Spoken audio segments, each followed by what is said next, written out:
Hello, Mami. Shout out po sa'yo. Buksan ko na yung gift mo. Ayan, mga mamis.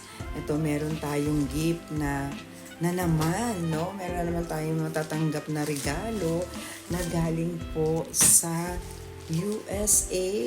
Ayan, may padala sa atin ng isang mami.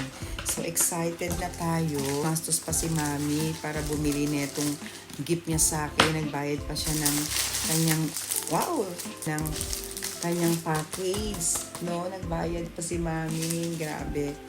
Ayan na, nabuksan ko na. Wow, maraming salamat po sa gift mo sa akin. Ay, bongga. Ay, maraming salamat. Sabi niya, mami, simple things lang yan. Sabi niya, ganun, bigay ko sa'yo.